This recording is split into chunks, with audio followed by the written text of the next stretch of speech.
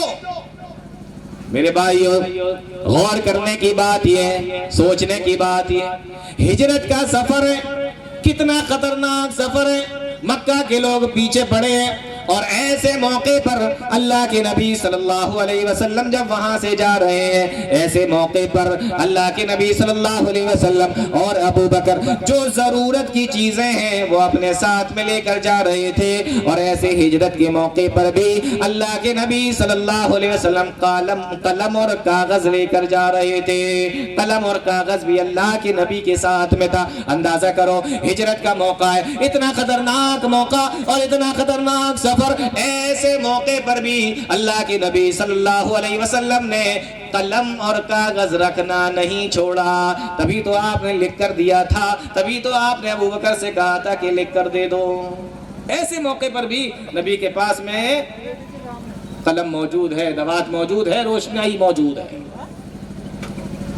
یہ ہے اہمیت علم کی نبی کی نظر میں۔ اور اس سے بھی زیادہ عجیب واقعہ دیکھیں، جنگ بدر کا موقع ہے، بدر کی جنگ ختم ہو گئی، 70 مشرکوں کو گرفتار کیا گیا، 4000 درہم کا فدیہ لگایا گیا کہ 4000 درہم دے دو، اپنے قیدی لے جاؤ، ایک آدمی کے لیے 4000 درہم کا فدیہ۔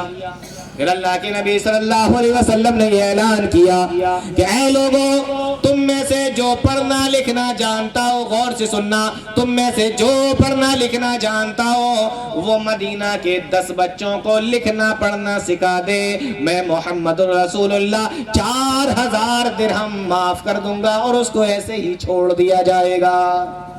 یہ ہے تعلیم، یہ ہے لکھنا پڑھنا۔ میرے بھائیوں، مورخین نے لکھا ہے جس زمانے میں جنگ بدر ہوئی تھی مدینہ کے حالات خراب تھے، مسلمانوں کے پاس میں ڈھنگ سے پہننے کو نہیں تھا، مسلمانوں کے پاس میں ڈھنگ سے کھانے کو نہیں تھا، معیشت کا برا حال تھا، مال و دولت مسلمانوں کے پاس میں نہیں تھی۔ اللہ کے نبی اگر چاہتے تو سب سے 4,000 درہم کا فدیہ لیتے اور وہاں کی معیشت اچھی ہو جاتی، کھانا اچھا ہو جاتا، پینا اچھا ہو جاتا، رہن سہن اچھا ہو جاتا، مکان اچھا ہو جاتا، لیکن اس کے باوجود بھی اللہ کے نبی صلی اللہ علیہ وسلم نے فرمایا کہ جو 4000 درہم فدیہ نہیں دینا چاہتا وہ مکہ کے 10 بچوں کو لکھنا پڑھنا سکھا دے، محمد الرسول اللہ اس کو چھوڑ دیں گے۔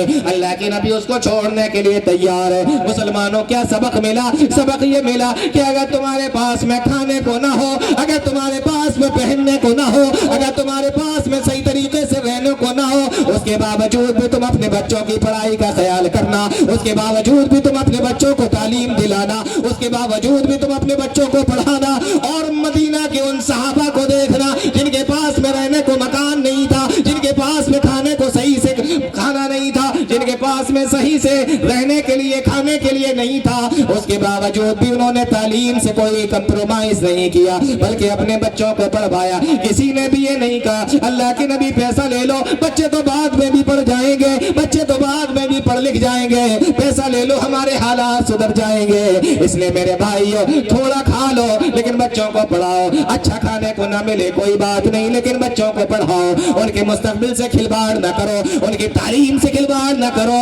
یہ مدینہ کا واقعہ ہمیں بتاتا ہے اللہ کے نبی صلی اللہ علیہ وسلم نے فرمایا 10 بچوں کو مدینہ کے پڑھاؤ، محمد الرسول اللہ تمہیں ایسے ہی چھوڑ دیں گے۔ اور سنو بات ابھی ختم نہیں ہوئی، پھر انہوں نے پڑھایا، لکھنا سکھایا، پڑھنا سکھایا 10 بچوں کو، اور بڑے تعجب کی بات بتا رہا ہوں آپ کو، پڑھنا سکھایا، لکھنا سکھایا۔ انہی بچوں میں، غور سے سننا، انہی بچوں میں مدینہ کے ایک بچہ تھا جس کا نام تھا زید بن ثابت۔ کیا نام تھا؟ بولو۔ ایک بچہ تھا جس کا نام تھا زید بن ثابت۔ اس بچے نے بھی انہی لوگوں سے لکھنا پڑھنا سیکھا تھا۔ پیارے نبی صلی اللہ علیہ وسلم کے صحابی حضرت زید بن ثابت اس ٹائم چھوٹے سے تھے، اور آپ اندازہ کریں یہی وہ صحابی رسول ہے زید بن ثابت۔ آگے چل کے جب حضرت ابو بکر صدیق رضی اللہ تعالیٰ عنہ کا زمانہ آتا ہے اور قرآن جو الگ الگ جگہوں پہ بکھرا ہوا تھا، الگ الگ جگہوں پہ لکھا ہوا تھا، حضرت ابو بکر صدیق نے فرمایا قرآن کو ایک جگہ پہ جمع کیا جائے، ایک مصحف کے اندر لکھ دیا جائے، ایک جگہ پہ جمع کر دیا جائے۔ اللہ کی قسم وہ لوگوں سن کر تمہاری طبیعت میں چل جائے گی، جانتے ہو اس کو جمع کرنے کی ذمہ داری کس کو ملی؟ اسی بچے کو جس نے ان لوگوں سے لکھنا پڑھنا سیکھا تھا، حضرت زید بن ثابت رضی اللہ تعالیٰ۔ دیکھ رہے ہیں کہاں پڑھائی لکھائی کام آ رہی ہے؟ ابو بکر کے زمانے میں کس نے جمع کیا قرآن کو؟ الگ الگ لکھا ہوا تھا اسی بچے نے، جس نے مدینہ کے اندر رہتے ہوئے اور مکہ کے اسیران بدر سے جنہوں نے پڑھنا لکھنا سیکھا تھا، زید بن ثابت، انہوں نے ہی وہ تمام چیزیں۔ یہ حال ہے میرے بھائی۔ ایک آخری بات بتا کے بات ختم کر رہا ہوں، مجھے اشارہ مل چکا ہے۔ ایک آخری بات، صحیح بخاری کی روایت ہے، یادی سن لیں پھر بات ختم کرتا ہوں۔ اللہ کے نبی صلی اللہ علیہ وسلم بیٹھے ہوئے ہیں، مسجد نبوی ہے، صحابہ اکرام سامنے بیٹھے ہوئے ہیں، پیارے نبی صلی اللہ علیہ وسلم فرماتے ہیں بینا انا نائم، او لوگوں میں سویا ہوا تھا، میں سویا ہوا تھا، بینا انا نائم، میں سویا ہوا تھا، اتیت بقدح لبن، او لوگوں مجھے ایک دودھ کا پیالہ پینے کے لیے دیا گیا۔ کہاں؟ کس میں؟ خواب میں سوئے ہوئے تھے، آپ کو دودھ کا پیالہ پینے کے لیے دیا گیا۔ اللہ کے نبی فرماتے ہیں فشربت، میں نے اس کو پی لیا، اور اتنا پیا حتی انی لأری الری یخرج فی اظفاری، اتنا پیا مجھے ایسا معلوم ہوتا تھا کہ دودھ میرے ناخنوں سے نکل رہا ہے، اتنا پی لیا میں نے، لیکن اس پیالے کے اندر دودھ بچ گیا۔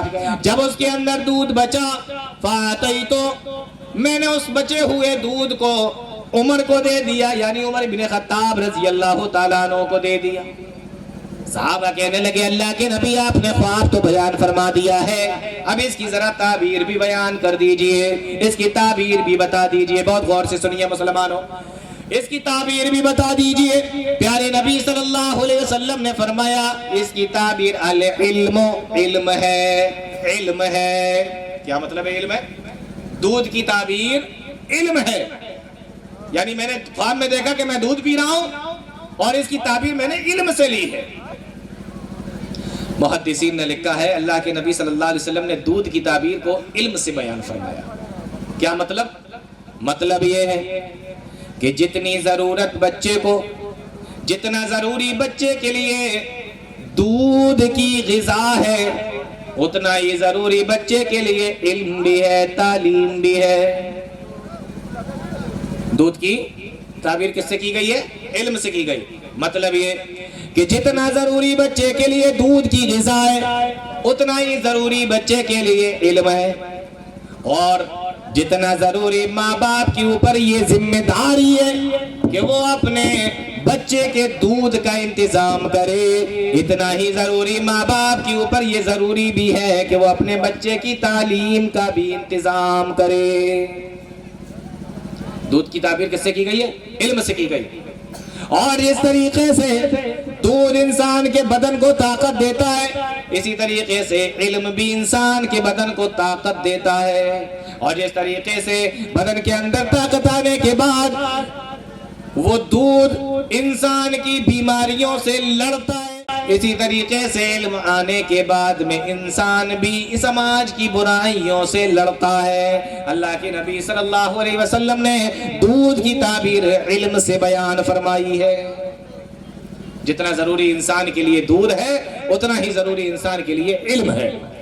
اور محدثین نے لکھا ہے اللہ کے نبی صلی اللہ علیہ وسلم نے جو یہ بیان فرمایا کہ میں نے اتنا پیا، ایسا محسوس ہوتا تھا کہ دودھ میرے ناخنوں سے نکل رہا ہے۔ علماء نے لکھا ہے کہ انسان کو بہت زیادہ علم حاصل کرنا چاہیے، خوب علم حاصل کرے، اس طریقے سے اللہ کے نبی صلی اللہ علیہ وسلم نے خوب دودھ پیا تھا۔ دودھ کی تعبیر علم سے کی گئی۔ اس طریقے کی کئی چیزیں آپ دیکھیں گے قرآن کریم کے اندر، جس کے اندر علم کی فضیلت کو بیان کیا گیا ہے۔ اسی طریقے سے حدیث رسول کے اندر آپ دیکھیں گے، اس لیے اللہ کے نبی صلی اللہ علیہ وسلم نے ایک حدیث کے اندر بیان فرمایا طلب العلم فریضۃ علی کل مسلم، علم حاصل کرنا ہر مسلمان کے لیے ضروری ہے، ہر مسلمان کے لیے فرض ہے۔ اور آپ کو معلوم ہے کہ فرض دو طریقے کا ہوتا ہے، کبھی فرض کفایہ ہوتا ہے اور کبھی فرض عین ہوتا ہے، لیکن علم حاصل کرنا ہر مسلمان کے لیے میرے بھائیوں ضروری ہے۔ آج ہمارا حال کیا ہے؟ تعلیم کے تعلق سے، علم کے تعلق سے، مان لیجیے آپ کی عمر 60 سال ہے، آپ 60 سال کے ہیں، اور آپ کا کوئی ایسا دوست ہے جس کی عمر 60 سال ہے لیکن وہ مسلم نہیں ہے، کسی دوسرے قوم سے تعلق رکھتا ہے۔ آپ اس سے کبھی پوچھئے کہ آپ کے جو ناتی پوتے ہیں وہ کیا کرتے ہیں، تو وہ آپ کو بتائے گا کہ چھوٹا والا اس کلاس میں ہے، اس سے بڑا والا اس کلاس میں ہے، ناتی اس کلاس میں ہے، پوتا اس کلاس میں ہے، پوتی اس کلاس میں ہے، وہ یہ پڑھ رہا ہے، وہ یہ پڑھ رہا ہے، وہ یہ کر رہا ہے، وہ یہ کر رہا ہے، وہ اپنے پورے گھر کے بارے میں آپ کو بتا دے گا۔ اور کسی مسلمان کو پکڑیے جو 60 سال کا ہو، اس سے پوچھو تمہارے ناتی پوتے کیا کرتے ہیں، کتنی پڑھائی کرتے ہیں، ابھی سب سمجھ میں آ جائے گا کہ ہمارا حال کیا۔ دنیا ترقی کرتی ہے، آگے کی طرف جاتی ہے، ہم ترقی کر رہے ہیں، ہم پیچھے کی طرف آ رہے ہیں، ہم تنزلی کے شکار ہیں، وہ ترقی کا شکار ہے۔ دوسری قومیں علم کے تعلق سے اتنے شعور میں، اور ہم علم کے تعلق سے اتنے لاپرواہ اور اتنے غفلت کا شکار، یہ آج ہمارا حال ہے۔ مسلمانوں کے محلوں کے اندر چلے جاؤ، 5 مکان بھی میرے بھائیوں ایسے نہیں ملیں گے، شاید کہیں نکل آئے، لیکن عام طور پر حال یہ ہے کہ 5 مکان بھی ایسے نہیں ملیں گے جس مکان کے سارے بچے ہائی اسکول اور انٹر پڑھے ہوئے ہیں، سارے بچے، 5 مکان ایسے نہیں ملیں گے۔ کہاں سے کہاں پہنچ گئے؟ جس امت کے نبی کے اوپر پہلی وحی ہی پڑھنے کے تعلق سے نازل ہوئی تھی، آج اس امت کا حال یہ ہے۔ جس امت کے اوپر قرآن نازل ہوا، اس قرآن کے اندر پوری ایک سورت کا نام سورہ قلم ہو، اس امت کا آج حال تعلیم کے تعلق سے یہ ہے۔ آزادی کے وقت میں تقریباً 40% مسلمان سرکاری نوکریوں کے اندر تھے، آج حال یہ ہے کہ 4% بھی نہیں ہے۔ یہ آج ہمارا حال ہے۔ اتنے غفلت کا شکار علم کے تعلق سے، کوئی اہمیت نہیں ہماری نظر میں تعلیم کی۔ بچہ ذرا سا بڑا ہوا، کسی ہوٹل پہ لگا دیا، کپ دھوئے گا، برتن دھوئے گا، میزیں صاف کرے گا، شام کو آئے گا، 10 روپے 20 روپے لے کر آئے گا، یہ حال ہے ہمارا۔ میرے بھائیوں،